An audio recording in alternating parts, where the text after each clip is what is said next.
wa husnil dhanni, dan berprasangka baik, husnil dhanni, wa husnil khuluqi, dan juga akhlak yang baik, wa husnil muasyarati, dan juga pergaulan yang baik, wasidqi, dan jujur, wal ikhlasi, dan ikhlas. Nah, ini yang disebutkan oleh beliau adalah ahwalul qalbi, sifat-sifat hati. Apalagi wasyiddatul intisari lin nafsi idza nala hadzullu, dan sangat membela diri ketika mendapatkan kehinaan. Jadi ketika dia diremehkan misalnya, pokoknya dia bela mati-matian dirinya, walaupun itu mungkin dengan cara yang tidak benar. Nah, itu yang disebut dengan syiddatul intisar. Wa dha'ful intisari lil haqqi, dan lemah membela kebenaran. Nah, terkait dengan masalah kebenaran, yang mau dibela itu lemah, tetapi kalau untuk diri, kepentingan pribadi, oh itu syiddah kuat sekali. Wa ittikhadhu ikhwanil alaniyati ala adawati wa yatahataruna ala ilmil fiqh. Nah, justru mereka ini, orang-orang ini atau ulama-ulama ini justru membangga-banggakan ala ilmu fikih, atas ilmu-ilmu fikih. Jadi ilmu fikih itu jadikan sarana untuk berbangga-banggaan. Oh, hebat sekali, oh alim sekali, oh ulama sekali. La siyama, ya, lebih-lebih lagi al khilafiyati, permasalahan-permasalahan khilafiyah. Kalau masalah-masalah khilafiyah, nak tahu semua. Disebutkan ada pendapat yang mengatakan begini, ada juga yang mengatakan begini, tetapi pendapat ini ditolak karena alasannya begini. Namun ada pembelaan dari ulama lain yang mengatakan bahwa tidak seperti itu. Dikuasai sekali masalah-masalah khilafiyah seperti itu. Tapi tujuannya, ya Rabbi salli ala Muhammad. Assalamualaikum warahmatullahi ta'ala wabarakatuh. Alhamdulillah, nahmaduhu wa nasta'inuhu wa nastaghfiruh, wa na'udhu billahi min syururi anfusina wa min sayyiati amalina. May yahdihillahu fala mudhillalah wa may yudlilhu fala hadiyalah. Wassalatu wassalamu ala rasulillah wa ala alihi wa sahbihi wa mawala wa ba'd. Subhanaka la ilma lana illa ma 'allamtana innaka antal alimul hakim wa tub 'alaina innaka antat tawwabur rahim. Rabbi shrah li sadri wa yassir li amri wahlul 'uqdatam min lisani yafqahu qawli. Baik ahbabana fillah, Bapak Ibu sekalian, rekan santri yang saya banggakan, kembali kita melanjutkan kajian ihya kita. Kita masih pada kitabul ilmi, pada Rub'ul Ibadat, ya, seperempat pembahasan dalam kitab ini yang membahas masalah ubudiyah, masalah ibadah. Kemarin kita sudah sampai di bagian sini, ya. Yang sebelumnya itu Al-Imam Al-Ghazali rahimahullahu ta'ala menjelaskan tentang ilmu tarekat akhirat, ya, ilmu jalan menuju akhirat itu yang beliau bagi kepada dua.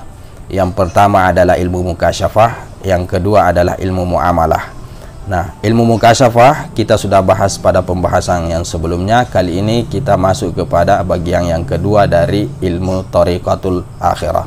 Oke, langsung saja ahbabana fillah, ila an qala al-musannif rahimahullahu ta'ala wa nafa'ana bi ulumihi wa barakatihi fid dharain amin.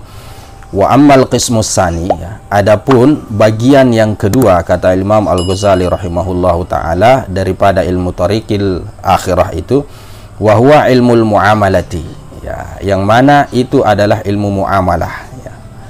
Nah, fahuwa ilmu ahwalil qalbi. Ilmu muamalah yang dimaksud oleh Al-Imam Al-Ghazali di sini adalah ilmu tentang keadaan hati, ilmu yang berkenaan dengan situasi hati.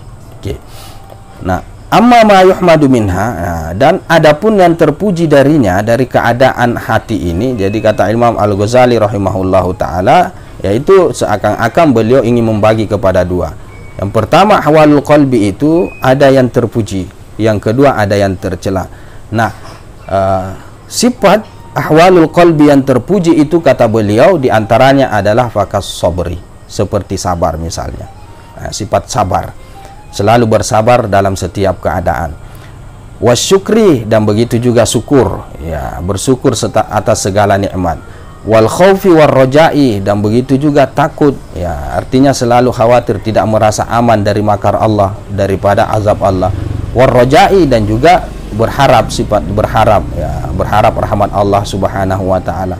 tidak mengandalkan amalan dalam setiap ibadahnya, tetapi berharap kepada Allah Subhanahu wa taala agar ibadah diterima. Apalagi waridho, dan ridho terhadap keputusan Allah Subhanahu wa taala. Wazuhdi, dan begitu juga zuhud, ya, zuhud meninggalkan perkara-perkara keduniawian. Wattaqwa, dan sifat takwa, ya, menunaikan apa yang diperintahkan oleh Allah Subhanahu wa taala dan meninggalkan segala larangannya.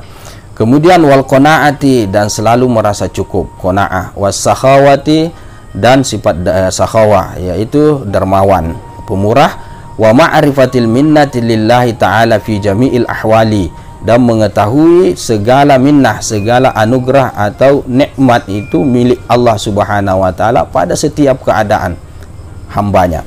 Nah, mengetahui itu merupakan bagian daripada sifat hati yang bagus, yang terpuji. Wal ihsani, dan juga berlaku baik. Wa husnil dhanni, dan berprasangka baik, husnil dhanni. Wa husnil khuluqi, dan juga akhlak yang baik. Wa husnil muasyarati, dan juga pergaulan yang baik.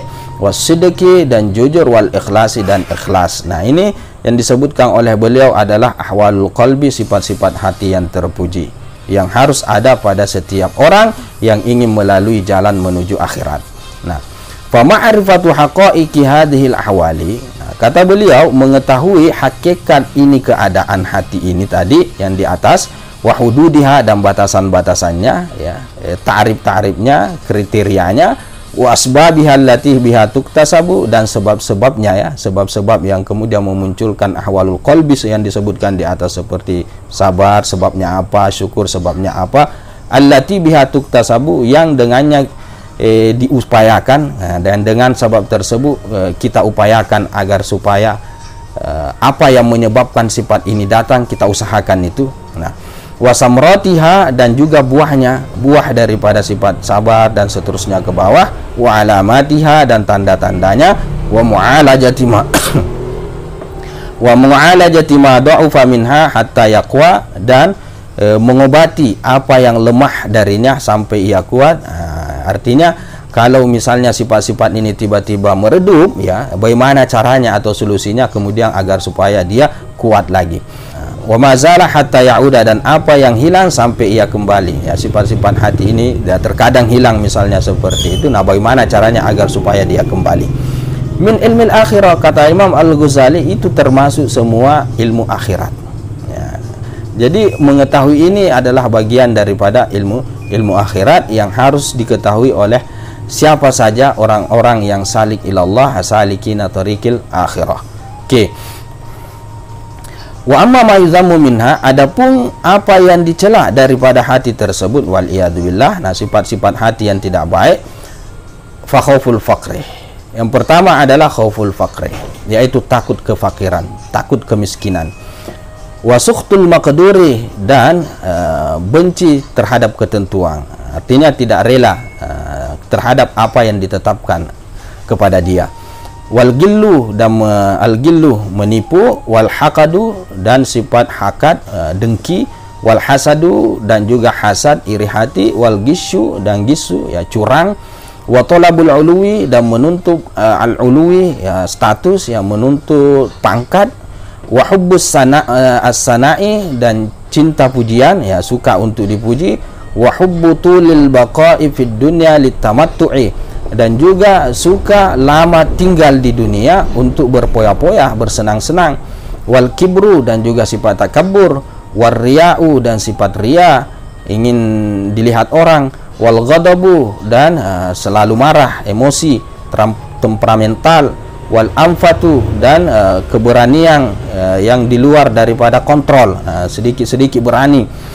Wal adawatu, dan juga al adawatu, permusuhan. Wal baghda'u, dan saling memarahi, saling marah antara satu dengan yang lain. Wat tam'u wal bukhlu, dan tamak, ya, rakus. Wal bukhlu, begitu juga bahil. Wal raghbatu, dan berambisi, terlalu berambisi. Wal badakhu, dan banyak bicara. Wal asyaru, dan jahat. Wal bataru, dan juga angkuh. Wa ta'zimul agniya'i, ya, dan memuliakan orang kaya, ya, karena kekayaannya, karena keduniaannya, bukan karena agamanya. wal istihanatu bil faqri, dan juga merendahkan orang-orang yang fuqara, bil fuqara'i, ya, orang-orang fakir. Wal fakhru, dan berbangga-bangga. Wal khuyala'u, dan khuyala sombong. Wat tanafusu, dan juga at-tanafusu bermegah-megahan. Wal mubahatu, dan juga saling pamer memamerkan. Wal istikbaru anil haqqi, kemudian istikbar merasa sombong dari kebenaran. Wal khawdu fima la ya'ni, dan terjun kepada apa yang tidak ada manfaatnya, ya, melakukan sesuatu, bergelut di sana dengan sesuatu yang tidak ada manfaatnya. Wa hubbu kasratil kalami, dan suka banyak bicara. Wassalafu, dan salafu ini gegabah.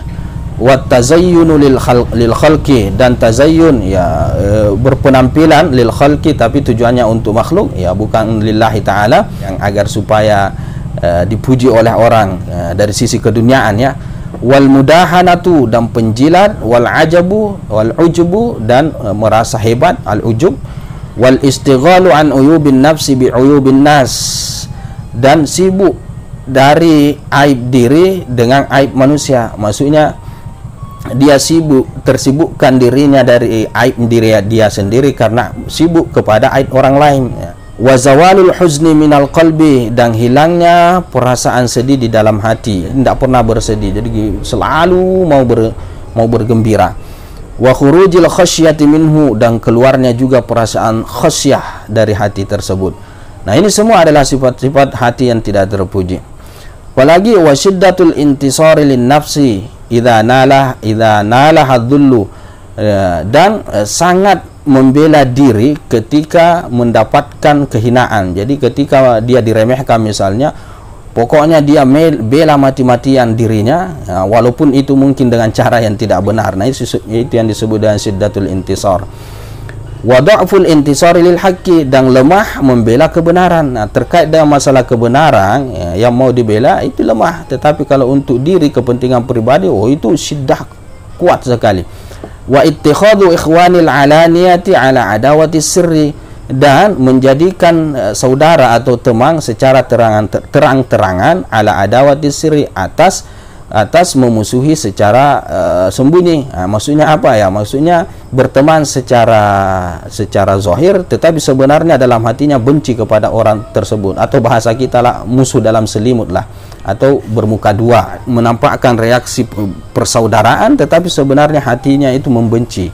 Kemudian wal amnu min makrillahi subhanahu fi salbi ma'ata, dan merasa aman dari makar atau balasan Allah subhanahu wa ta'ala, azab Allah subhanahu wa ta'ala, fi salbi ma'ata, dalam hal mengambil apa yang Allah berikan kepadanya. Selalu merasa aman akan nikmat Allah yang Allah berikan kepada dia. Dia tidak merasa nanti nikmatnya hilang, nanti diambil oleh Allah subhanahu wa ta'ala. Nah, itu yang dimaksud. Ini juga sifat hati yang tidak baik. Wal ittikalu ala ta'ati, wal ittikalu, dan bersandar ala ta'ati, atas ketaatan. Maksudnya adalah mengandalkan ketaatan itu. Nah, jadi ada perasaan-perasaan, sudah banyak ibadahnya, berarti ya sudah hebat dia. Jadi sandarannya kepada ketaatan itu, bukan kepada Allah subhanahu wa ta'ala. Wal makruh, dan makar, menipu.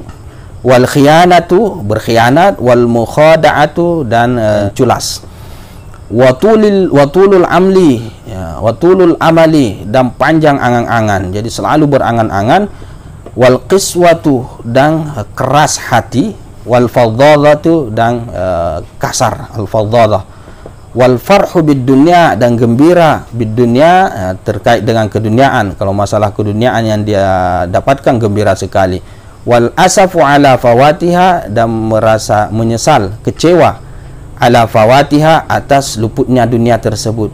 Wal unsu bil makhlukina, dan merasa tenang terhadap makhluk, ya. Wal wahsyatu li firaqihim, dan merasa tidak nyaman li firaqihim, dengan berpisah dengan mereka. Jadi ketenangannya kepada makhluk, dan kalau dia berpisah dengan makhluk itu merasa tidak tenang. Kalau sesama manusia misalnya seperti itu, dengan kekasihnya misalnya, tidak merasa tenang kepada Allah subhanahu wa ta'ala. Ini sifat hati yang tidak baik juga. Wal jafa'u, dan kasar, ya, kurang lebih hampir sama. Wat tisu, dan juga at-tishu, dan merasa enteng, wal ajalatu, dan tergesa-gesa, wa qillatul haya'i, dan sedikit malu, wa qillatur rahmati, dan sedikit kasih sayang. Nah, ya, fahadhihi wa amsaluha min sifatil qalbi magharisul fawahishi. Ya, kata Imam Al-Ghazali rahimahullah, fahadhihi, nah ini semua ya sifat-sifat yang disebutkan ini di atas tadi, wa amsaliha, dan seumpamanya yang lain-lainnya, min sifatil qalbi, daripada sifat-sifat hati. Jadi masih banyak lagi yang beliau tidak sebutkan. Magharisul fawahis, itu merupakan biangnya keburukan, ya. Magharis, yaitu pokoknya, ya, sumbernya suatu segala keburukan. Wa manabitul a'malil mahzurati, dan merupakan tempat tumbuhnya amal-amal al-mahzurati yang dilarang. Wa addaduha, nah adapun lawannya, ya, lawan daripada ya sifat yang tercela tadi ini, misalnya al-ajalatu, ya tergesa-gesa, ya lawannya adalah penuh pertimbangan. Qillatul haya, sedikit malu, artinya ya banyak malu. Wa qillatur rahmah, sedikit kasih sayangnya, artinya selalu berkasih sayang. Kata beliau, wahyal akhlaqul mahmudatu, yaitu akhlak-akhlak yang terpuji. Jadi perlawanan dari semua perangai-perangai yang buruk di atas tadi yang disebutkan, lawannya itu adalah sifat-sifat yang terpuji yang harus kita adakan di dalam hati kita, dan kita hilangkan sifat yang tercela ini.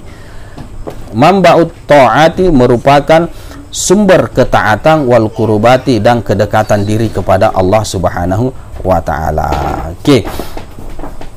Fal ilmu bihududi hadhil umuri wa haqaiqiha wa asbabiha, ya, wa samratiha wa ilajiha huwa ilmul akhirah. Fal ilmu, adapun ilmu pengetahuan, ya, mengetahui bihududi hadhil umuri, ya, akan batasan-batasan perkara ini, ya, kriterianya, definisinya bagaimana, wa haqaiqiha, dan hakikatnya bagaimana, wa asbabiha, dan sebab-sebab yang memunculkan sifat-sifat ini, wa samratiha, dan juga buahnya, ya, hasilnya, wa ilajiha, dan cara mengobatinya, huwa ilmul akhirah, itu merupakan ilmu akhirat, ya, ilmu tariqil akhirah. Wa huwa fardu ainin, dan itu merupakan fardu ain, ya, merupakan suatu kewajiban bagi setiap individu manusia. Fi fatwa ulama'il akhirah, ya, pada fatwanya atau pendapatnya ulama-ulama akhirat, yaitu adalah fardu ain. Nah, jadi semua orang wajib untuk mengetahui definisi kriteria daripada sifat-sifat yang buruk ini atau sifat-sifat yang baik ini, untuk dia amalkan. Sifat-sifat yang baik itu dia usahakan, dan sifat-sifat yang buruk itu dia tinggalkan. Itu maksudnya untuk dipraktekkan. Oke, ya. Wal mu'ridu anha halikun bisatwati malikil muluki fil akhirah. Adapun orang yang membelakang anha, darinya, artinya tidak nak indahkan ini, ya, sifat-sifat yang terpuji tidak nak usahakan, sifat-sifat yang buruk dibiarkan saja seperti itu ada di dalam hatinya, maka halikun, maka dia akan binasa bisatwati malikil muluk, dengan kekuasaan raja di akhirat kelak. Artinya dia akan binasa, akan celaka nanti oleh Allah Subhanahu wa taala di akhirat kelak. Kama annal mu'ridu 'anil a'mali zahirati halikum bi sayfi salatinid dunya bi hukmi fatwa fuqaha'id din. Ya. Sebagaimana juga kata beliau, orang yang membelakang daripada amal-amalan zahir, yang lawannya tadi di atas amalan batin. Nah, sekarang orang yang membelakang dari amalan zahir itu halikun, itu juga akan binasa bi sayfi salatinid dunya, dengan pedangnya di para raja-raja atau pemerintah-pemerintah dunia, ya, di dunia seperti itu. Mereka akan binasa, mereka akan dibunuh yang tidak mengindahkan perkara-perkara atau amalan-amalan zahiriyah, seperti sholat misalnya ditinggalkan, tidak mau nak amalkan. Maka orang yang seperti ini atas dasar pemerintahan Islam itu kan hukumnya harus dibunuh, ya. Nah, bihukmi fatwa fuqaha'id dunia. Nah, ini berdasarkan hukum fatwa fuqaha dunia, ulama-ulama dunia. Nah, seperti itu juga katanya, ya. Jadi ketika kita, ya, tidak mengindahkan sifat-sifat yang sudah disebutkan, sifat-sifat hati yang sudah disebutkan oleh Imam Al-Ghazali di atas, maka kita akan binasa di akhirat oleh Allah Subhanahu wa taala. Karena ini merupakan suatu kewajiban yang sudah ditetapkan oleh ulama-ulama akhirat. Nah, sama juga kasusnya dengan kita akan binasa ketika kita tidak mengindahkan amalan-amalan zahiriyah. Oleh siapa? Oleh para raja, oleh para sultan, atas dasar hukum, atas dasar ini merupakan suatu kewajiban menurut fatwanya ulama-ulama fuqaha. Oke. Fa nazrul fuqaha'i. Nah, adapun pandangannya orang-orang fuqaha itu fi furudil aini bil idafati ila salahid dunya. Terkait dengan fardu ain itu bil idafati dengan disandarkan kepada kebaikan dunia. Jadi tolak ukurnya, artinya pandangannya para fuqaha itu dalam menetapkan suatu hukum, dalam hal ini adalah hukum fardu ain itu karena pegangannya atau sandarannya adalah kebaikan keduniaan. Wahada, nah sedangkan ini masalah kebatinan ilmu thariqil akhirah ini bil idafati ila salahil akhirah. Itu dengan menyandarkan kepada kebaikan di akhirat. Jadi kebaikan dunia dan kebaikan akhirat. Ulama fuqaha itu masalah keduniaan, ulama-ulama kalam atau ulama-ulama ahli batin, ulama-ulama tasawuf itu adalah fokusnya adalah akhirat. Nah, walau su'ila fakihun, kata Imam Al-Ghazali ya, andai kata ditanya itu seorang fakih, ahli fikih, makna min hadhil ma'ani, terkait tentang makna daripada ini makna-makna ya, tentang satu makna daripada ini makna-makna yang sudah disebutkan di atas ya, ditanya apa itu sabar, bagaimana dia bla bla bla dan seterusnya, ditanya bagaimana itu yang disebut dengan al-baghdha bla bla bla dan seterusnya. Andai kata ada ulama fikih yang ditanya, kata beliau, hatta anil ikhlasi masalan ya, sampai terkait dengan masalah keikhlasan misalnya yang ditanyakan kepada dia, masalan umpamanya au anit tawakkuli, ataukah tentang tawakkul ditanyakan kepada seorang fakih, au an wajhil ihtirazi anir riya, atau tentang bentuk menghindarkan diri daripada riya, bagaimana sih caranya agar supaya kita terhindar dari riya, la tawaqqafa fihi, maka dia akan berhenti di situ. Maksudnya dia tidak bisa menjawab. Kalaupun dia menjawab berarti jawabannya itu tidak terlalu panjang, hanya dijawab sekilas saja. Ma'anahu fardu ainihi, padahal kata Imam Al-Ghazali, annahu, bahwasanya itu adalah fardu ainihi, merupakan fardu ainnya itu. Ulama seorang fakih itu merupakan fardu ain ya. Alladzi fi ihmalihi halaku, yang mana dalam mengabaikannya itu halaku, kebinasaannya fil akhirah, di akhirat kelak. Jadi ulama fikih ketika ditanya tentang sifat ini, maka mereka akan diam ya. Kalaupun mereka menjawab, ya jawab sekilas saja. Padahal kata Imam Al-Ghazali, ini merupakan ilmu fardu ain, yang mana kalau kita tinggalkan ya, kita tidak amalkan, maka kita akan binasa di akhirat, kata beliau. Walau sa'altahu anil li'ani wadh-dhihar, dan andai kata engkau menanyakan kepadanya, kepada seorang fakih itu anil li'an, terkait dengan masalah mula'ana wadh-dhihar, dan juga zihar, muzahara, was-sabaqi warrami, dan begitu juga as-sabaqi ya. As-sabaqi ini hukum perlombaan kuda misalnya, dalam kitab-kitab fikih itu dibahas tentang as-sabaq ya, berlomba pacuan kuda, warrami, dan juga memanah. La sarada 'alaika mujalladati min at-tafri'ati daqiqati allati tanqadid duhur wa yuhtaju ila syai'in minha.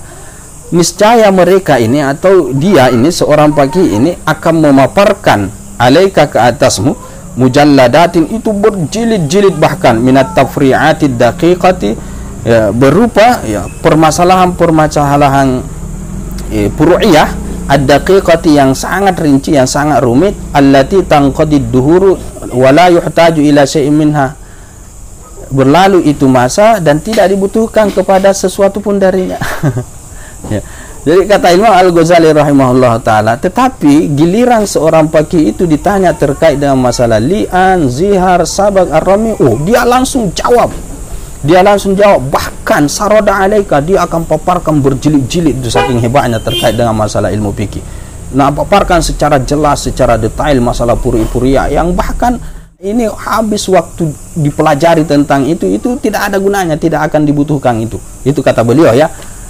Wa in ihtija. Nah, dan apabila dibutuhkan misalnya, andai toh juga dibutuhkan misalnya, kata Imam Al-Ghazali, nah, lam yakhlul baladu amma yakumu biha. Nah, tidak pernah kosong itu suatu negeri daripada orang yang berdiri terhadapnya. Artinya orang yang bertanggung jawab terkait dengan ilmu ini, orang yang mengetahui ilmu ini. Jadi kata beliau, sekalipun dibutuhkan misalnya permasalahan-permasalahan fikih yang rumit, yang rinci ini, ya, kalaupun memang itu dibutuhkan, beliau ingin menekankan kepada kita bahwa santai saja, karena lam yakhlul baladu, dan tidak pernah itu kosong suatu negara, ya, satu negeri daripada orang yang mahir terkait dengan masalah ini, masalah fikih ini, terkait dengan masalah fatwa ini, ya, bahkan ada majelisnya bahkan.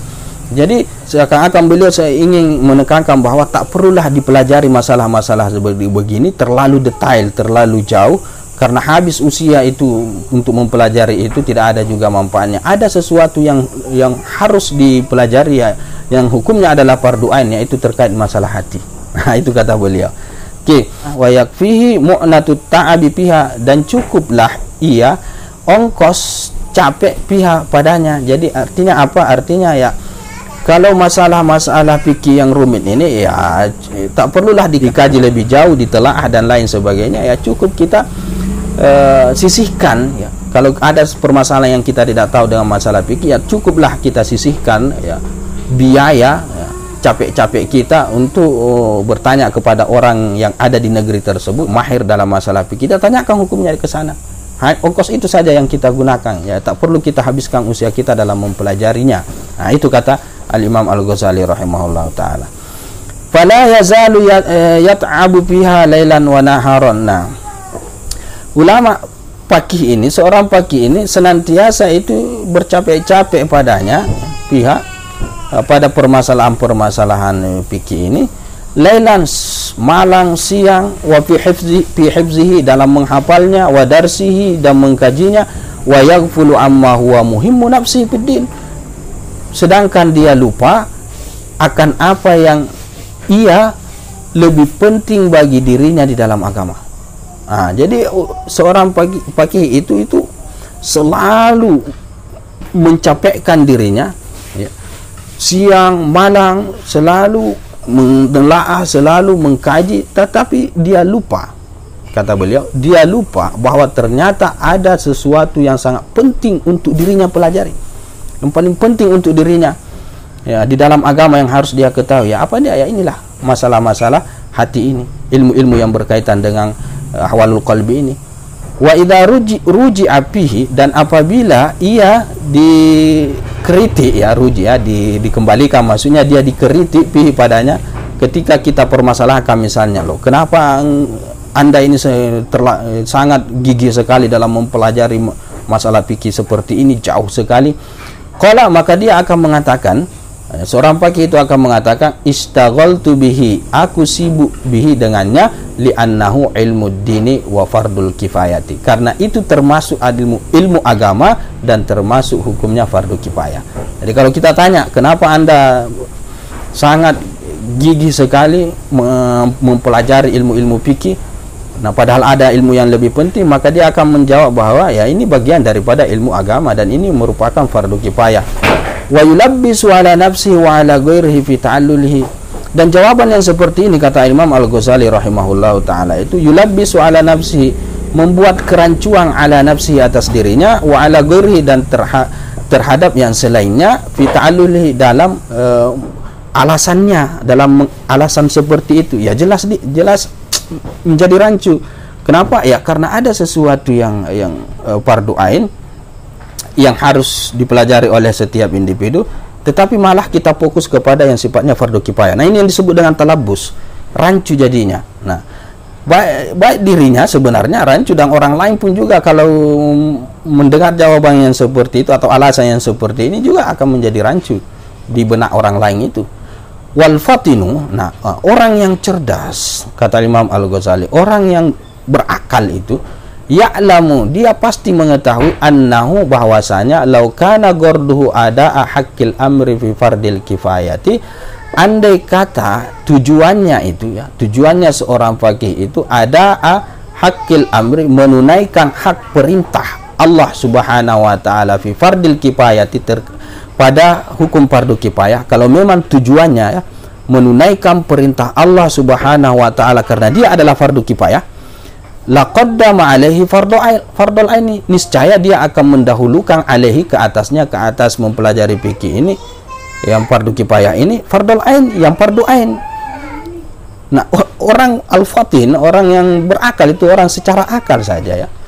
Secara akal saja, kata Imam Al-Ghazali itu, kalau tujuan dia mempelajari ilmu fikih karena menunaikan perintah Allah Subhanahu wa taala yang menyuruh untuk mempelajarinya, yang mana itu hukumnya fardu kifayah, maka tetap dia pasti akan lebih mendahulukan apa yang menjadi fardu ain, ilmu fardu ain berbanding fardu kifayah, kan begitu ceritanya.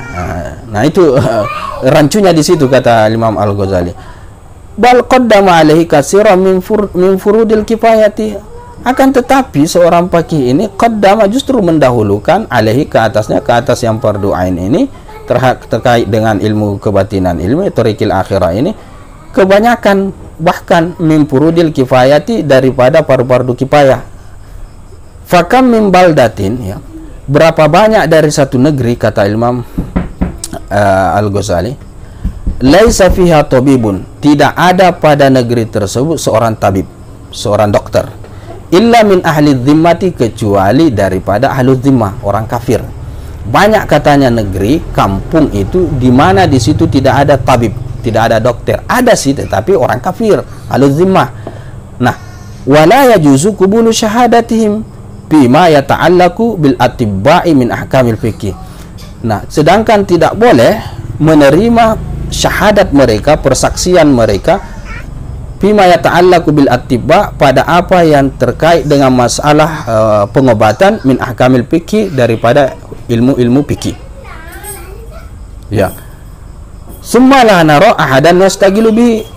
Kemudian kita tidak melihat seorang pun yastagilu bihi, sibuk dengannya, dengan ilmu kedokteran itu. Jadi kata Imam Al-Ghazali rahimahullahu ta'ala ya, banyak suatu kampung yang tidak ada tabibnya kecuali ahluz zimmah, orang kafir.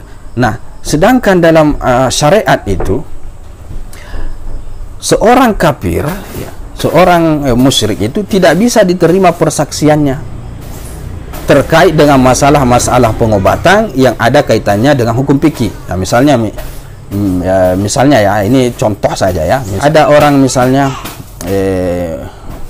meninggal ya, kemudian ada seorang tabib, ahli anatomi dan lain sebagainya lah, kurang lebih seperti itu, yang bisa tahu kalau orang yang meninggal ini dibunuh oleh si ini. Dia bisa tahu dengan ilmunya lah, ilmu kedokteran dia lah ya, spesialis dia lah, kurang lebih seperti itu. Masalahnya dokter ini ya, itu orang kafir.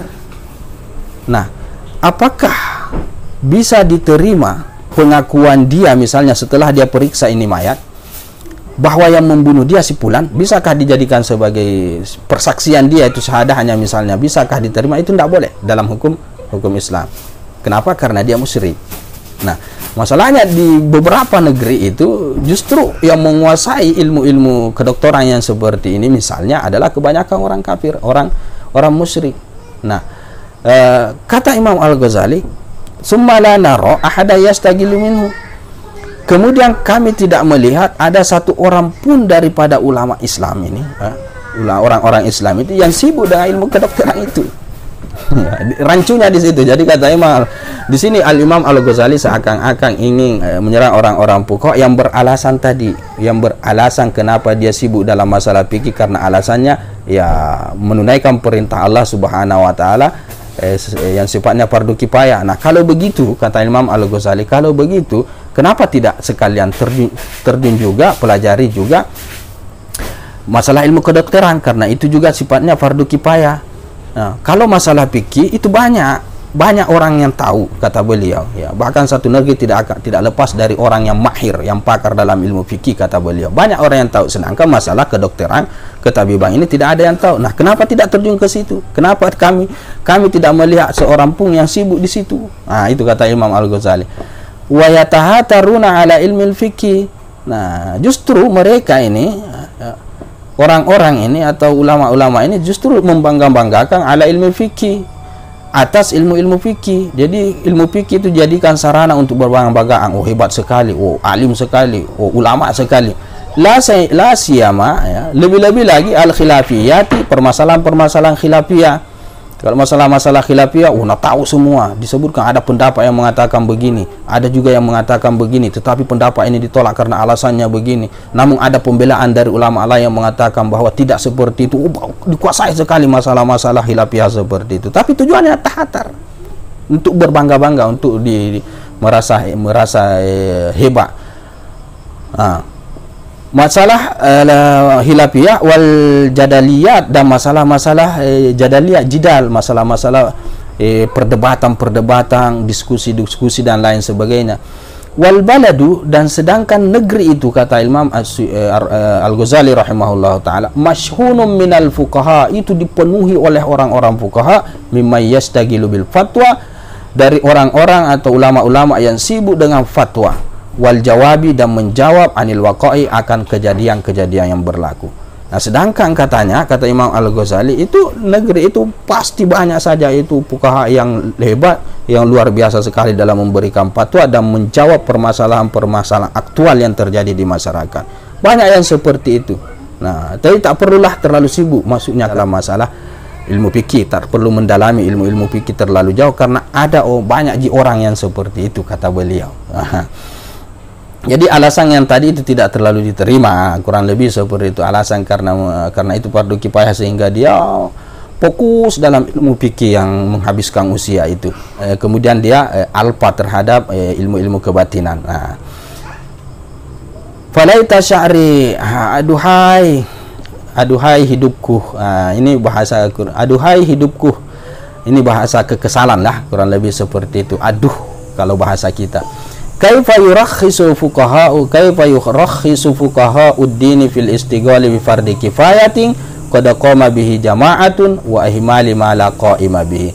Bagaimana bisa yurakhisu, merendahkan, memurahkan itu para fuqaha agama itu, ya, mempermudah, ya, tarhis, mempermudah, menawar fuqaha agama itu fil istighali, dalam sibuk kepada yang fardu kifayah, yang sudah ada bertanggung jawab, sudah ada yang menguasai bihi, dengannya jama'atun, banyak orang, wa ihmali ma la qa'ima bihi, dan mengabaikan apa yang tidak ada bertanggung jawab padanya seorang pun, tidak ada mengetahuinya bihi, dengannya seorang pun. Jadi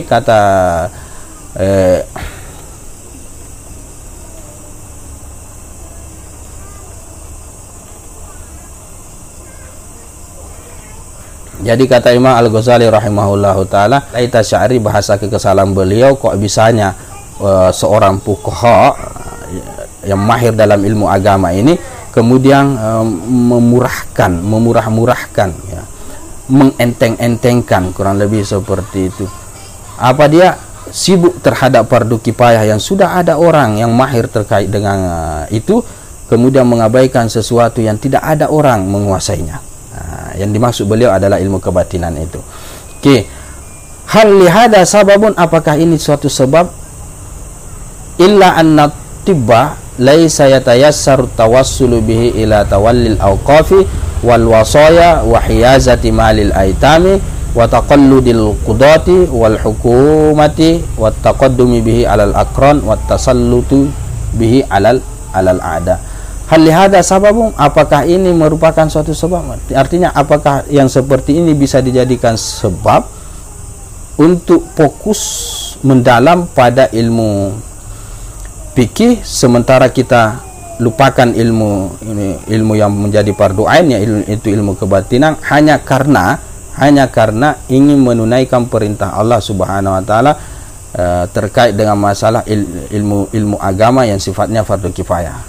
kita terjerumus, kita mendalami di situ dengan alasan yang seperti itu di tengah banyaknya orang ya yang menguasai ilmu fikih, sementara tidak adanya orang atau sedikitnya orang yang tahu tentang ilmu kebatinan atau thariqul akhirah. Apakah lihada sababun ini merupakan satu sebab? Ya jelas tidak, itu masuk beliau.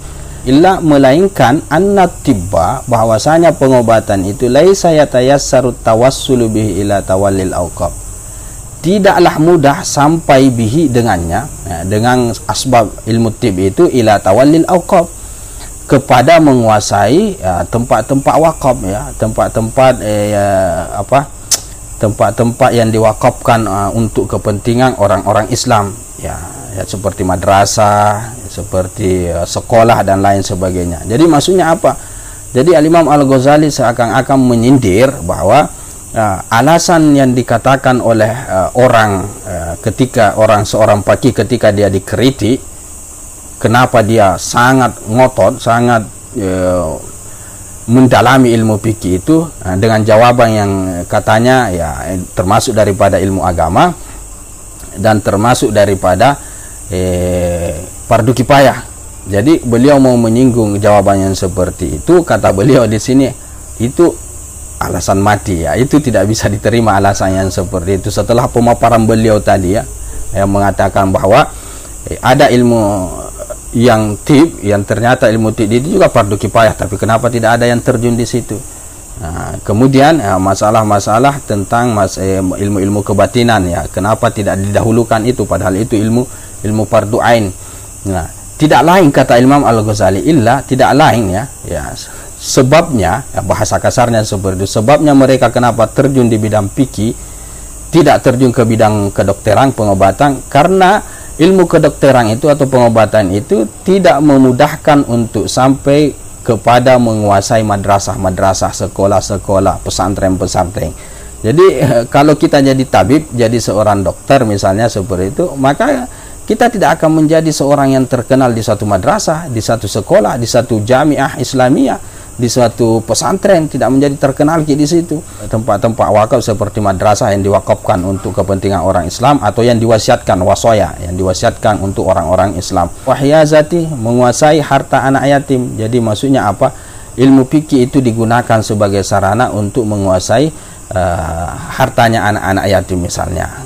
Waliyadzubillah. Apalagi ya, jadi tidak mudah itu. Jadi ilmu kedokteran itu tidak membuat kita menguasai hartanya anak yatim, itu maksud beliau. Wa taqalludil qada'i, jadi tidak mudah juga untuk taqalludi, menguasai al-qada'i wal hukumati ya, keqadian ya, menjadi seorang qadi wal hukumati, dan menjadi seorang hakim misalnya seperti itu ya, menangani masalah hukumah, masalah qada ya, seperti misalnya pengadilan agama dan lain sebagainya. Jadi ilmu kedokteran itu ya tidak memudahkan kita untuk ke sana. Yang mudahkan kita ke sana yaitu ilmu fikih, kan begitu ceritanya.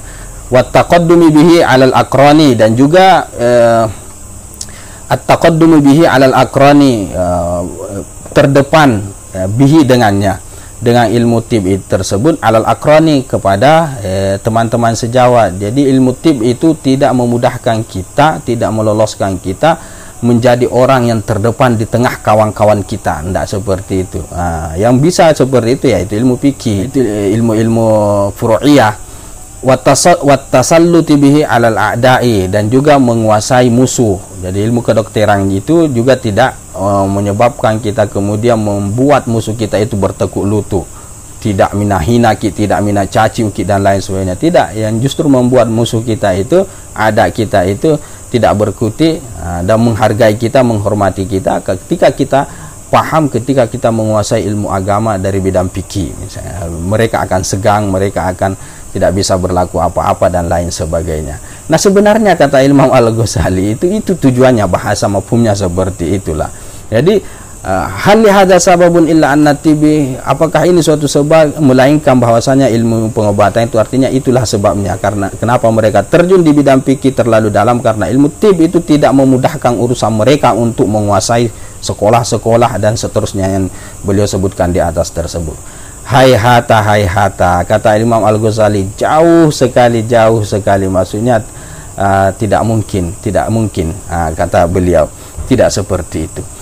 Qadinda rosah, ilmu din telah punah ilmu agama bitalbisi ulama isu, karena kerancuannya ulama-ulama yang buruk itu. Jadi ulama-ulama su, artinya agama itu kemudian hilang, kemudian punah karena ulama-ulama yang begini ini, yang tujuannya hanya masalah keduniaan saja, yang tujuannya hanya kepentingan-kepentingan pribadi saja. Nah, sedangkan masalah-masalah yang penting untuk dipelajari, yang penting untuk dikuasai itu mereka abaikan. Nah, agama kemudian akan punah ketika ulama-ulama begini yang bermunculan. Bukan lagi lillahi ta'ala itu maksudnya. Fallahul musta'an, adapun Allah itu al-musta'an, yaitu tempat kita meminta tolong, wa ilaihi al-iyazu ini, dan kepadanya itu tempat berlindung, fi ayyu'idhana min hadhil gurur, agar supaya dia melindungi kita min hadal gurur, daripada keterpedayaan ini, alladzi yuskhitur rahman, yang membuat Allah itu marah, wa yudhikus syaitan, dan yang membuat setan itu tertawa. Hakadha ahbabana fillah, kita lanjut pada pertemuan yang selanjutnya. Lebih dan kurangnya mohon dimaafkan. Kita tutup majelis kita dengan membaca kafaratul majelis. Sebelumnya kita ucapkan wallahu a'lam bissawab. Subhanakallahumma wa bihamdika asyhadu an la ilaha illa anta astaghfiruka wa atubu ilaik. Assalamualaikum warahmatullahi taala wabarakatuh.